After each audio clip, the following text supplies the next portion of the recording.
For today's video mga kumander, isang magandang umaga. Kung mapapansin nyo, may dala akong feeds. Ayan, papatukain ko yung mga alaga kong native na manok mga kumander. So, nakaabang na yan. Pagbungad ko pa lang sa pagising sa umaga at lalabas ako ng pinto. Ayan po, nakabungad sa akin. Napakadaming mga native yan. Nakakatuwa talaga. Kaya, ang ginagawa ko dyan mga kumander, sinasabukan ko na sila ng feeds para sila ay makatuka. Siyempre, tapos pagtapos nila magtuka, sila gagala at makatuka naman ng mga natural na patuka dito sa aking palibot ng amulet kong farm mga kumander. Yan mga kumander na katsari-sari na yan, medical brown. Ayan, patuloy pa ako nagpatuka ng aking mga native na manok. Ayan mga kumander, saboy lang kumander, saboy lang para nga tumaba yung mga native kong manok. So feeds po yung pinapatuka ko mga kumander. So ayan, yung iba dyan ay nandun na sa galaan, kaya medyo konti yan nasa galaan na nagtutuka na sila ng mga palay kasi dito sa aking area ay may nag-akukumpay ng palay tapos yun ang tinutuka nila yung mga natitira doon.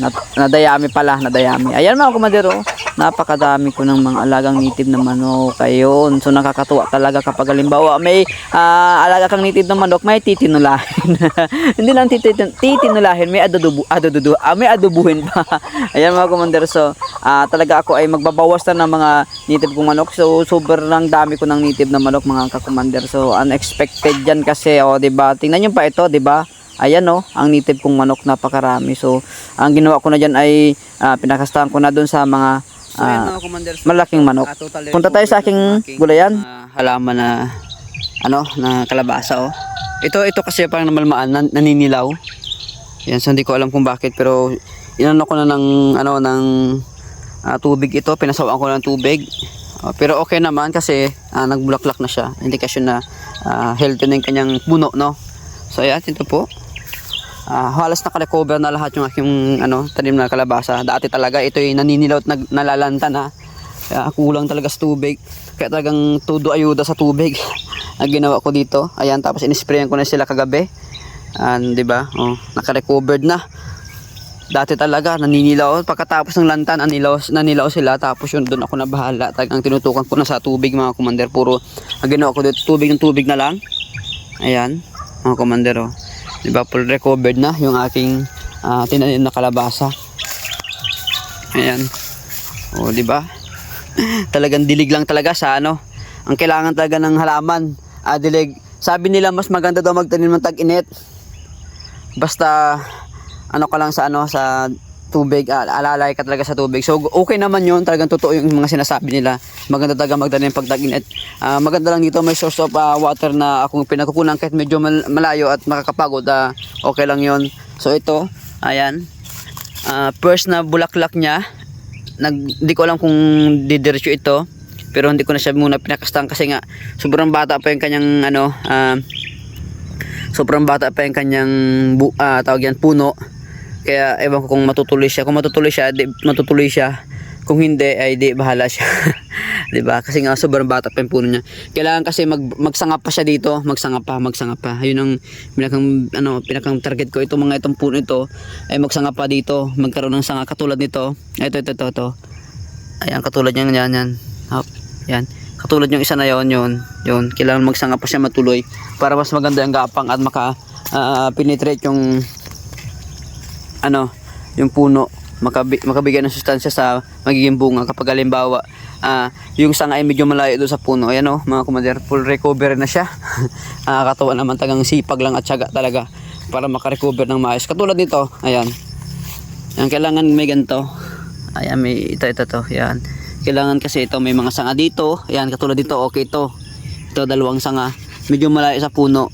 Ayan, kasi ayan, pag nagbunga tapos mayroon dito, mayroon na kagad tatlong magiging bunga, magiging successful yon kasi nga medyo malayo sa puno. Tara, let's go. Yung po yung napapansin ko at mga technique talaga. Ayan, katulad dito, ayan, siya ay medyo malapit sa puno. Itong sanga, pero okay na rin yung kisa naman wala akong nakikitang sanga, hindi ko na siya puputulin, hindi ko na siya puproningin. Ayan, ito rin naninilaw na to dati, pero ngayon ayun, may gapang na siya. So ayan mga kumander, yung aking mga kalabasa. Punta naman tayo sa aking upo. Mga kumander, yung aking upo. Ayan, so in-sprayan ko sila, patay ang langgam dun sa in-spray ko. Ayan, diba, ito naman yung mga tanim kong upo. Ayun, ito, ayan, mga upo to mga kumander, sobrang dami. Ayan upo din yan. Ayan, medyo maganda na yung upo ko. Ayan. So hindi ko pa muna siya. Ayan. Hindi kailangan dito magapang sila. Kailangan silang umakyat dito sa taas. Sa ginawa kong balag siya, hindi pa siya tapos. Pero madali na lang yan. Ito yung mga upo ko. Mga commander, hanggang doon yung upo dyan. Medyo okay na sila. Medyo nakarecover na kasi kahapon sobrang daming uod talaga. Ginawa ko na sprayan ko. Ayun ang ganda na ngayon Ayan po. Yan yung upo ko. Ayun. Punta naman tayo sa kamatis mga commander. Ito naman yung kamatis ko, napakaganda ng ayan kamatis di ba yung bulaklak, hindi ko pa siya nabalagan, malapit na kasi gusto ko tumaas pa talaga ito. Ayan ayan naman po aking mga kamatis. Yan nagbulaklakan na rin. Di ba ito yung sunod na project, madali lang ito balagan kasi yung mga nito, material nito pambalag ay nandyan na, nakaplastar na.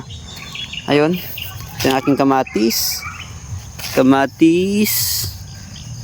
Ayun tapos to pa. Ayan po yung kamatis sa video sa maramihan.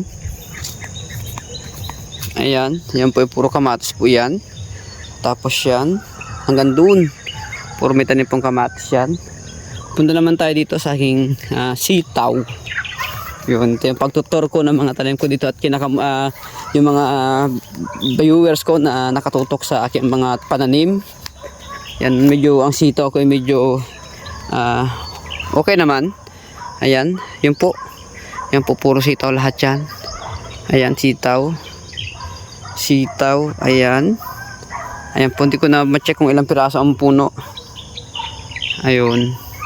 Diba? Yung nagagapangan na sila. Ito naman yung una kong tanim na kalabasa. Yung unang-una. Siguro mga 70 days na ito. Ayan, may bukol na rin. Hindi ko siya pinakastahan kasi pa kasi medyo bata pa kasi yung puno. Pero kung matuloy siya, hindi woods, hindi ko na lang siya pinute.